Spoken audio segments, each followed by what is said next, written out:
All right, hello guys. I'm excited to introduce our next speaker, George Bodenschatz. George is a graduate student in engineering sciences and the head teaching assistant for the Penn State Humanitarian, Engineering, and Social Entrepreneurship program. His work focuses on guiding students as they research, design, and launch technology-based ventures that create lasting impacts in low and middle income countries. As a former HESI student, George co-founded Walimu Kwanzaa, a startup helping Kenyan teachers share best practices and teaching materials. The title of George's talk is Startups with Impacts, Lessons for Any Entrepreneur from Social Ventures in Kenya. Please help me welcome George Bodenschatz. Thank you for the introduction. And like she said, my name is George Bodenschatz. I am a graduate student here in engineering science and mechanics. And I have been involved in the HESI program for going on 3 years now. So 2 years ago I started as a student, and we'll talk a little bit about that. And I was a TA last year, and this year I'm the head TA of the HESI program. So for starters, there's this word we call HESI. And we call it HESI because it's actually 4 very long words that are paid to say one right after the other. But we are the Humanitarian, Engineering, and Social Entrepreneurship program here at Penn State. We do work in Kisumu, Kenya, basically starting social ventures to promote some type of social good. What does that look like, really? Well, we're one part academic program. So we're a series of 5 classes, and you get a certificate at the end. We're also somewhat of a research group. We go to Kenya, and we end up publishing research and presenting it at IEEE's Global Humanitarian Technology Conference every year. And we're also somewhat of a startup incubator where we're working on real projects and actually trying to start real businesses. So HESI kind of sits right at the middle of all 3 of those things. So we're learning, we're doing, we're speaking with stakeholders, and we're doing research as well. From the PowerPoint that we give our students at the start of each semester, here is a little bit about what that means for students. So in HESI, we learn how to develop impactful and appropriate products and services for our stakeholders. And then we try to find sustainable business models to make those impactful and appropriate products continue. And we're really trying to actually launch a business. We're not working on toy problems. We're not pretending that we're doing entrepreneurship or pretending we're going to have impact. We're actually figuring out how to do that. And we're doing that by talking to stakeholders. We're immersing ourselves within various communities of people in Kisumu, Kenya, and also working on our products with those people. As I said before, we are actually doing for real venture creation, and along that we're doing sort of product design for that purpose. And from the mouths of our students, I think maybe a little bit more about what HESI means might become clear. I think HESI is the most unique experience I've had at Penn State. There's 40,000 people here, and yet HESI manages to attract the brightest and most ambitious people out of that group. HESI really builds you up systematically. A lot of us are not taught how to fail, and I think HESI does teach you how to fail fast and fail forward. HESI really showed me that research can have so many different forms. You have to be very passionate about it, because it will be a lot of work. But if you like the work you're doing, it's so fulfilling, it's very much worth it. My learning, not only as a person, but also just as a student in HESI, has skyrocketed coming to Kenya. That was what really sold me on HESI. The idea that you get to spend 2 semesters building something with people in another place for them, it was something I'd never really found anywhere else before. HESI has truly transformed my Penn State experience. I ever thought about social impact, global development, and problems that are pervasive to society. In HESI, we collaborate with stakeholders in Kenya and elsewhere to develop life-changing and appropriate technologies. We then create sustainable business models and launch them as ventures that put these technologies into the hands of 1 million or more people. I think it's really telling that I've come back to Kenya twice now just because I had such an incredible experience, and I can't think of another place or another program or thing that I could do that would replicate the strategy and the perspective that you gain from coming to Kenya, working with a small team and going out and talking with people in education or agriculture or transportation all day, every day for a month. It's been so helpful to not only understand how to properly build and scale a business and also develop a business model, but also begin to focus rather than on the profits and the business itself, the focus on the people in which it's impacting. I became an engineer to solve problems, and when I started taking my classes, I was missing that like helping people part of the solving problems. And then when I started the HESI program, it was like we're tackling problems for people that need our help to create businesses that'll solve like these crazy problems that we're facing. And I think being able to see that like as an engineer you can still have impact is very empowering. Seeing all your research come to life in front of your eyes is something like unexplainable, because it just makes so much sense, and it's like something you put a year's worth of work into, and it's more natural than you think it would be talking with like stakeholders, because at the end of the day they're people just like you, but with like such different life experiences. When you finally finish everything, you take a step back, you'll see how much you've changed and how much of an impact you've been able to make. You'll gain amazing practical skills. You'll reimagine what you can do with your education and what you can do with your life. And you'll have one of the most rewarding academic experiences possible at Penn State.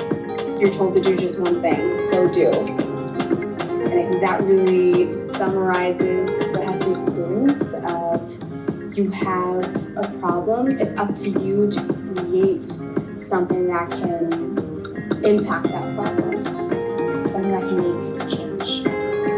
Join HESI, go do change. All right, so that's the sort of the hype video version of what HESI is. But what is it really?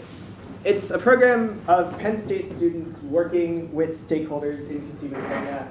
And in that, we're a group of student teams. We have 5 teams right now working in agriculture, fish farming, education, and women's health. And so fundamentally, what HESI outputs is social ventures that are aiming to find and solve real problems. So what is a venture? Again, this is how we present it to our students. Venturing at its core is going and doing change. So it's finding some social impact that we want to have and finding a way to make that change happen. So we have tools that we learn in the class. It's applying it live and with real people.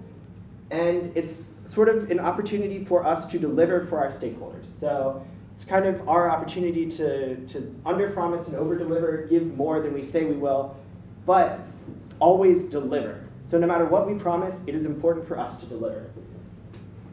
And we're working on what we call the early tail of a venture. So we're starting with a blank slate, an idea, and we're talking to people, and we're doing some of the slightly risky or difficult initial steps that, say, a fish farmer in Kenya might not be able to undertake themselves.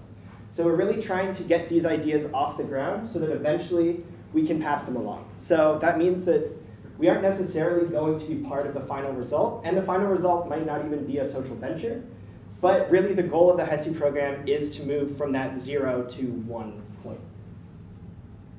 And I think one of the key mantras that we have in the HESI program is that we're working with our stakeholders and not for our stakeholders. So it's a collaborative process. It's something that we're trying to pass off to stakeholders in Kenya, not something that we're trying to do for stakeholders in Kenya.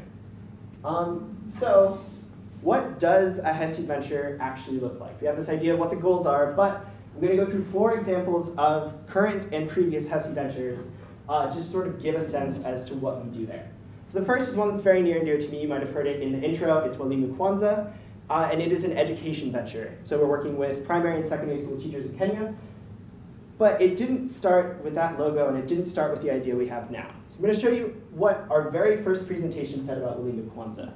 Called ourselves a HESI venture experience, experience being the key word, because the focus of our venture was virtual reality, and using virtual reality headsets in a classroom environment to replace other materials that are scarce in one way or another.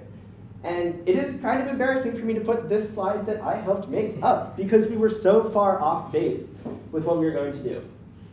The next slide was a volcano, which I'm even more embarrassed to show you now. But we were thinking, oh, there are all these classroom experiments and all of these things that you do in a classroom that require materials that are hard to find in classrooms in Kenya. So let's use a virtual reality headset to replace all of that. And that was not the right choice at all. In talking to stakeholders, we found out that their problems are actually a curriculum change. They moved from the colonial British curriculum to something called a competency-based curriculum, which requires basically full rewrites of lesson plans. It adds subjects, it changes the way teachers assess students. So they had to deal with that, and they didn't want to add virtual reality headsets to that situation. They had insufficient access to classroom resources, but not the physical resources that our virtual reality headsets would replace. And in the curriculum change, they needed to ask other teachers for help, but they were limited by the people around them. So they had no place online where they could communicate with each other.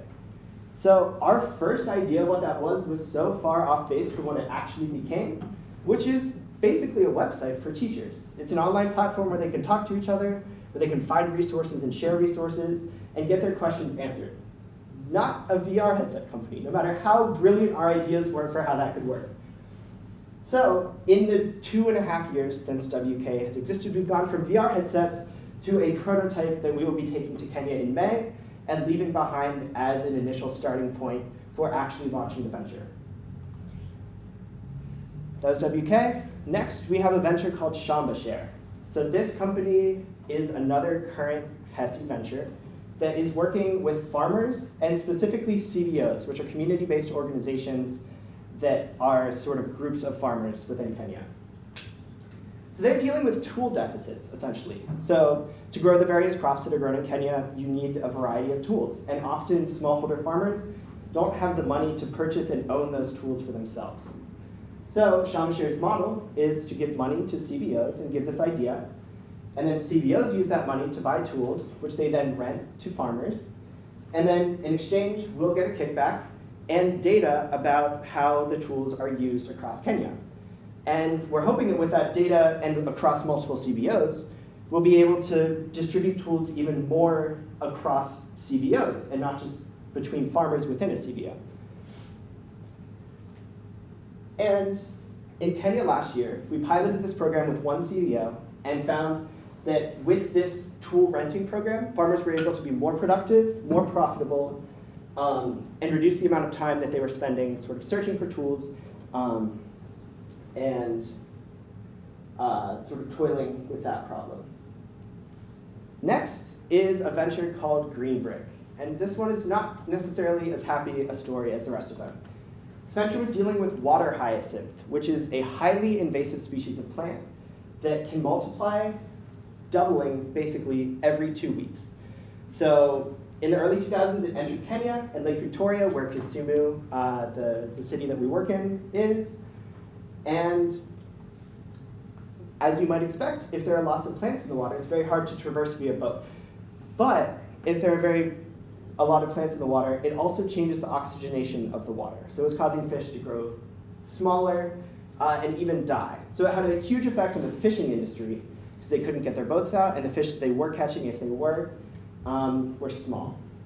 So here, the impact that we want to have is clear. We want to remove the water hyacinth. And our process for figuring out how to put a business behind that also seemed like it was possible. After going through 5 or 6 iterations, we landed on creating charcoal briquettes by removing the water hyacinth, drying it, and then burning it. So in doing this, we figured out how to collect hyacinth. And we figured out a process that we could use to make it and a product that we could get out of that process. But what we were missing was a sustainable business model so that we could continue to collect and remove the water hyacinth. So I think this goes to show sort of the dual nature of a social venture, where you have a mission that you're trying to achieve and a business that you're using to support that mission. You can't have one without the other and be a successful social venture. So Green Brick never launched, and it never became anything. And the waters of Kenya are clear today, but it was not as a result of a social venture. And then finally, we're going back to a happy story, and one that I think will make Dr. Gershenson happy, a venture called Kajenzi. So Kajenzi at least began in addressing a problem in hospitals in Kenya. So Kenya has a lot of sort of hand-me-down hospital equipment that's out of date compared to European or American standards, but still works perfectly fine. But a lot of it goes out of commission, not because the tool itself doesn't work, but because of small mechanical failures, like a caster wheel on something that needs to be taken between rooms of a hospital. There are no supply chains to get these parts into Kenya, and there's no local manufacturing to solve these problems in the local area. So what Kajenzi does is make local manufacturing possible at scale across the African continent. So it can be used to sort of replace supply chain needs that are maybe met for people in America, but within Kenya, they don't reach that far. So they're using small manufacturing, but distributed sort of across the African continent. So you can work with Kajenzi, and they will do manufacturing locally and at scale. And this is a venture that launched, and it expanded, which I think is the big thing. In order to remain viable, Kajenzi had to sort of change the geographies it was working in. So starting perhaps in Kisumu, but then spreading to Kenya, and then spreading to East Africa, and then spreading across the whole continent. Needed to sort of increase the market there. But they also had to change what they were making. So changing from maybe those early ideas of keeping hospital equipment up and running to creating prosthetic parts and sort of more customized medical equipment. And then also, they had to change who they were selling to. So I think sort of once a venture launches, in order to remain viable and in order to keep that mission, in this case for Kajenzi, of having scalable local manufacturing, the market that they were working with had to change. So those are 4 ventures sort of that have gone through or are going through the program, and a little bit sort of about how they became what they are, but I want to be more clear with some of the important things for making a HESI venture or a social venture. So first, I think is somewhat clear, but social ventures are mission-first businesses. So a successful venture achieves a mission and has a business to back that mission up. So I think as different maybe than some of the other entrepreneurship programs, it's not about what our students are interested in, maybe VR headsets. It's about what our mission customers need. And along the lines of this, within the scope of completing a mission for our mission customers, the things that don't work are just as important to get out there as the things that do. Because if someone else was trying to create briquettes out of water hyacinth, we'd love for them to spend their resources doing something else that could serve a different mission, or the same mission in a different way. And one of the ways that we track sort of the mission-first nature, again, this is a slide, I don't think there are any, there are HESI students here who will be learning this later today, I think, from not me, but one of the ways that we sort of track how we are achieving our mission is with something called the theory of change. So it sort of is a way to map our business processes, the outputs of our business, to what our customers receive, and then the impact that they have as a result of that. So it's sort of a 4-step process that we see manifesting in what we do on one end, basically, to a mission achieved, hopefully, at the other end. So it's sort of a way of thinking through at each stage, what do we do and how does that lead to a mission achieved? Second is an emphasis on empathy. I knew that was going to be hard to say when I put it at the top of the slide, but it worked. This is, I think, some version of this, hopefully, is familiar to some of the entrepreneurial people around here. It's the design thinking process. And for any type of entrepreneurship, empathy is at the start of it. You need to think about your mission customer, think about their experiences, think about what they're feeling. But when your mission customer is a teacher in Kisumu, Kenya, which is thousands of miles away from where you live, it's a completely different culture and society. It requires a lot more effort to empathize with them and understand what their situation is. So we deal with this often in the form of stakeholder conversations, which is a big emphasis throughout all of the semesters of HESI, is working with our stakeholders, talking to them, finding their experiences, and trying to get as close to a complete empathetic understanding as we can of our stakeholders. And especially for American college students from Penn State, it takes a lot more work when we're working with stakeholders in Kenya than it does when we're working with people who are closer to our age, closer to our wealth, who have experiences like us. So empathy is a strong emphasis of social ventures, especially when you're working with people whose life experiences are vastly different than yours. Next is the idea of risk and how we handle risk in HESI. So in social ventures, we're not just innovating for innovation's sake. We don't have products that we think are cool, like, I don't know, maybe VR headsets in classrooms. I still think it's a cool idea, but there's no room for that in a social venture space. As well, when you're designing a process, you're not trying to necessarily differentiate yourself as much as you think you might want to as an entrepreneur. In fact, the more you are different, the harder it is to actually successfully launch. So, the thing that we tell our students all the time is if someone else has already figured it out, don't bother figuring it out again. If you know something works, do that, and change what you need to change in order to meet your mission. But don't change what you need to change just to be special or to be different, because if we fail, it's not like a bunch of college students don't make it to market with some product that they designed. It's the stakes of our stakeholders not having that mission achieved for them. So the way risk manifests is much less personal, especially to us in HESI. We're paying to take the class. But within social ventures in general, risk is extremely important to manage. And I'm not going to go through all of this, but we have complex and thorough processes to manage it. So business model canvases as well, like the design thinking process, are common within the entrepreneurship space. But the specific one that we use has a lot more specific questions that we have to answer. So we work through this complicated document, which I'm not expecting you to read. I'm having it up there to show that it's complicated. But we work through it with every venture that we go through so that we make sure that we're taking into account things that otherwise might be forgotten. It's extremely important to sort of answer all the questions and avert the risk as much as possible. Next, specifically for a social venture, is the idea of appropriate design. So even if you have a good mission to achieve and a good product and business behind it, you need your users to actually use your product for that mission to work. It must fit into the lives of their stakeholders. It must align with their goals, their needs, the ecosystem they're in, and they don't always do that, which you have to pivot in that case. But the way that we sort of deal with this is by making our stakeholders and our customers active participants in the planning process. So that old logo is up there. If it's just a bunch of college students, you'll end up with a product that maybe is interesting to a bunch of college students, but not interesting to a country full of teachers. So in order to appropriately design for our customers and their situation, we have them help us design, and we involve them at every step of our design process. So that's sort of the process of making a social venture and being part of a HESI venture. And I know that not everyone in this room, I know some people are, but not everyone in this room is going to be involved with the social venture.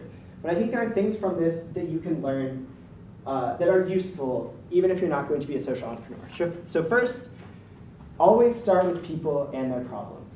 If you know their problems, then it's just a matter of finding the solution. And you'll be wrong about what the solution is a dozen times, but if you don't know what the problem you're trying to solve is, then you're never going to hit it.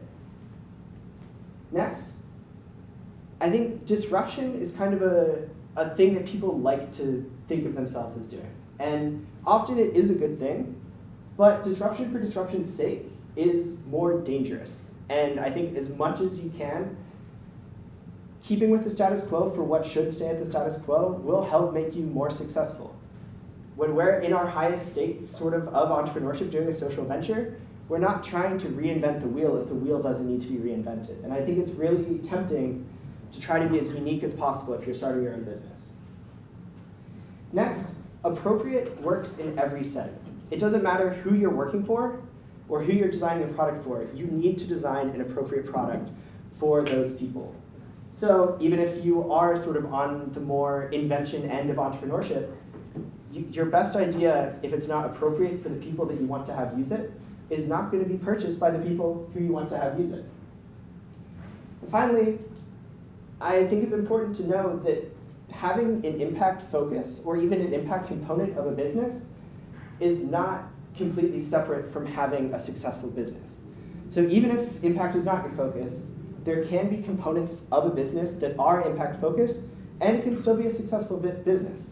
The other sort of motto that we have in HESI is it's not mission without money, it's mission over money. So you're trying to complete a mission, but there is money involved, and the money supports the mission, but it can also come back to you. So I think in a lot of ways, social entrepreneurship isn't too different than regular entrepreneurship, but there are good things you can take away. one last thing I will say is, given the state of everything and uncertainty with funding from other programs that might otherwise be supported by government grants or other grants, trying to promote change in a way that is self-sustaining, because it itself is a business, is going to be increasingly more important when sort of other vectors of change are either drying up or being sort of fully avoided. So if anyone is thinking about promoting any type of social change, there's no better time to be starting to do that than now. Finally, I'm not telling you to leave. This is the slide that we put up at the end of every HESI class, saying go, as in go do change. And that's what I want to leave you with. So no matter what you're doing, be it social venture, be it just being a student, go and try to do change as much as you can. Thank you.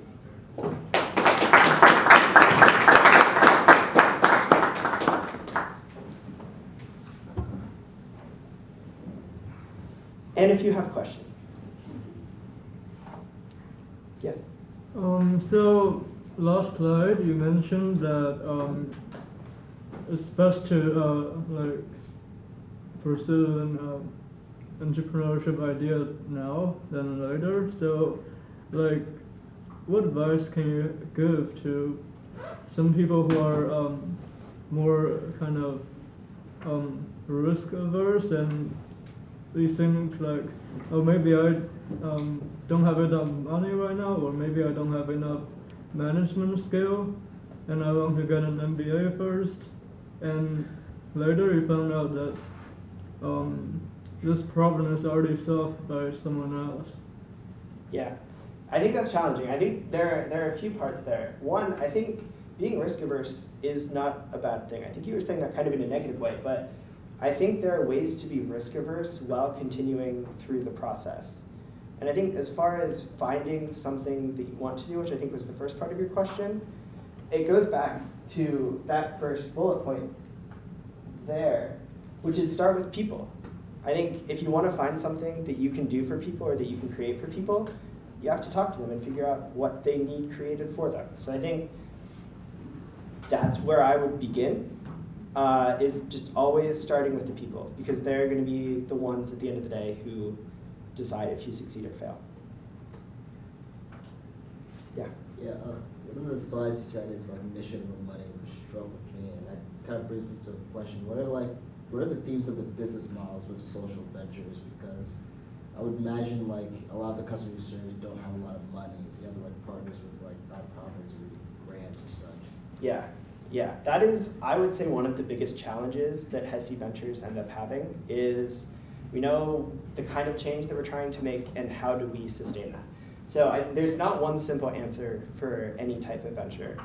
But I think as much as is possible, pulling from places where there are resources is useful. So for the WK example, Limu Kwanzaa, that the teacher asked, we found that we could be sustainable as a business using only advertising from larger companies that just want to advertise to the teacher-specific market that we have on that platform. So I think in that way, we're able to sort of pull from places where there are more resources and use that to support the app.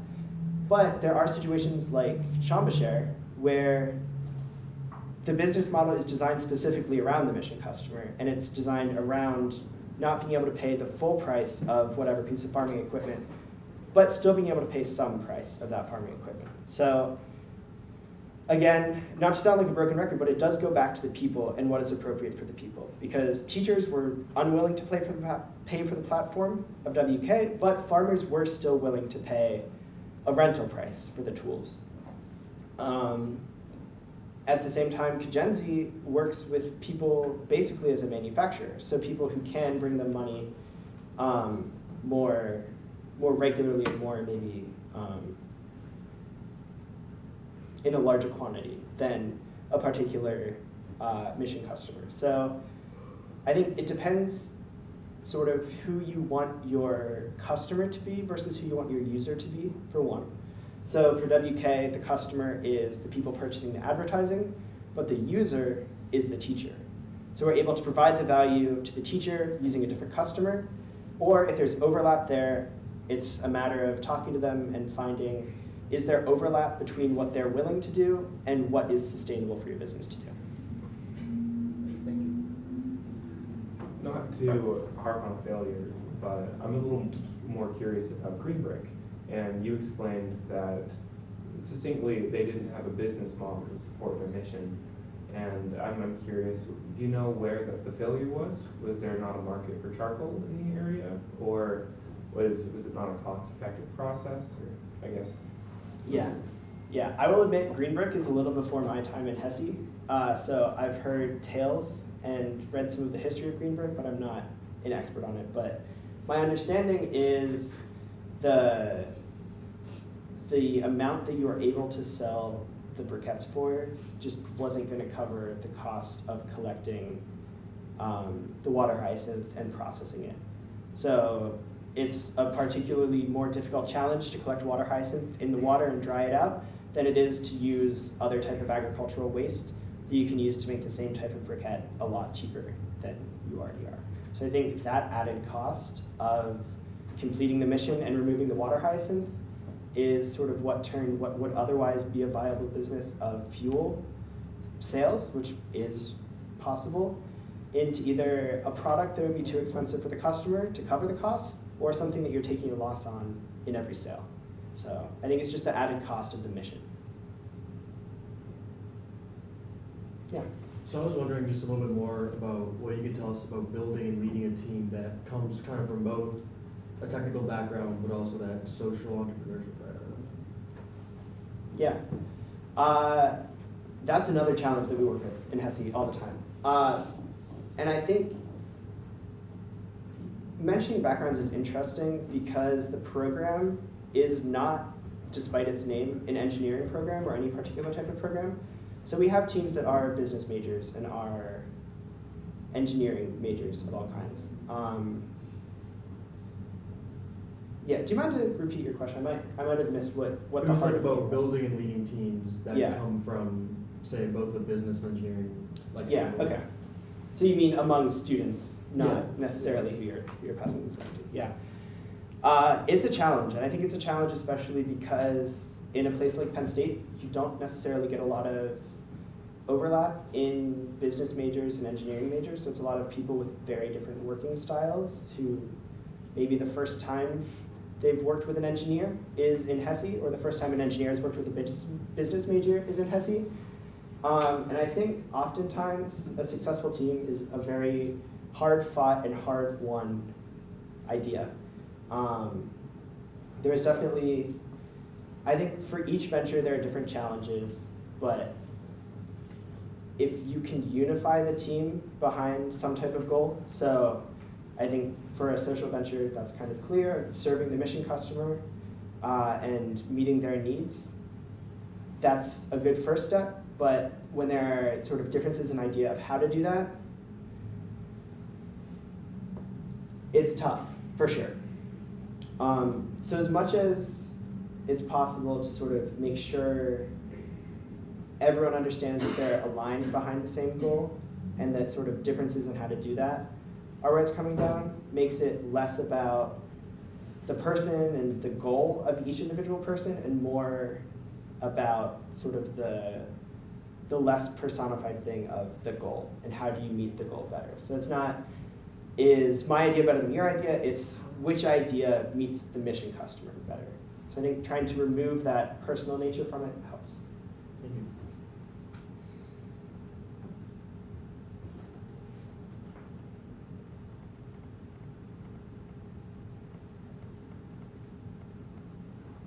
That's a good question then. Yeah. So I think there's like a bunch of people in the room who just want to be entrepreneurs at some point in time. Maybe they even have an idea of their own.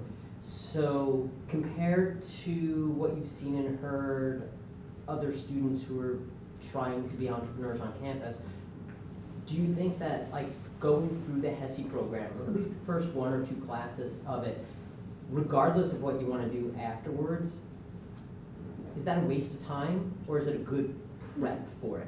No, I think it's absolutely a good prep for it. And frankly, even if you're going to leave an entrepreneurship context, I think some of the ideas that you learn in early entrepreneurship classes, and HESI in particular, are very valuable sort of even outside the entrepreneurship context. So I think no matter what you're taking with you, I think there's a lot of overlap between these 4 things with things particular to social ventures and a more typical entrepreneurial venture.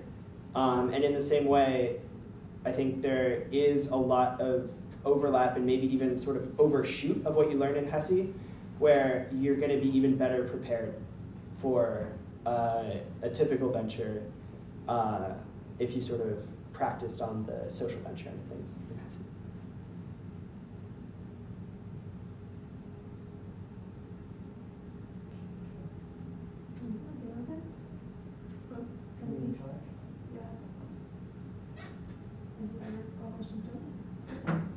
Well, if you guys would give me a hand thanking him for speaking and coming today.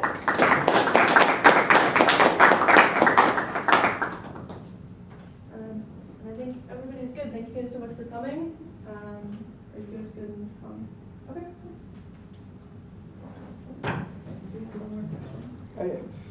I actually have one more question. Yeah. So, this point, you said like work within what people already know. Does that mean like try to copy the same idea from other competitors? And if so, how do you like overcome the barriers to entry, and how do you like quickly gain your like customer base? What do you mean barriers to entry? Is that for your users, just with a complicated product, or? No, it's like, for example, like there is a really strong competitor in this area that's taking all of your customer, and there's like customer loyalty, like brand loyalty. Yeah. Yeah, I think the key here is 2 things that I'll say. One, it's not wholesale copying an entire thing from one company to what you're doing. It's sort of the idea of each thing that you're working on is a large constellation of a lot of different ideas. And as much as you can put together the smaller ideas that people have already had into a larger idea that meets your needs as a social venture or for your mission customers, doing that is what I mean by sort of not coming up with new ideas. So, like, paring it down to components, distribution. How do people distribute some type of product to whatever type of customer you have? That's the type of thing that you can copy, I think, without sort of losing competitive advantage. But the important thing is, if someone else is already doing it, then there's no need for you to do the same thing. I think the idea here is you're taking ideas that people have already had and combining them into something appropriate for your mission customer. I think oftentimes social ventures are uniquely positioned to do that because their goals are different. So you might be someone who is the only company that wants to work with a particular type of customer, which you want to do to achieve your mission, but other companies would pass up on because they could make more profit by catering to someone else. So I think sometimes it's taking ideas people have already had and sort of being willing to take the hit to meet the mission. But most of the time, you're just sort of taking small bits of everything and sort of stacking those solid ideas on top of each other.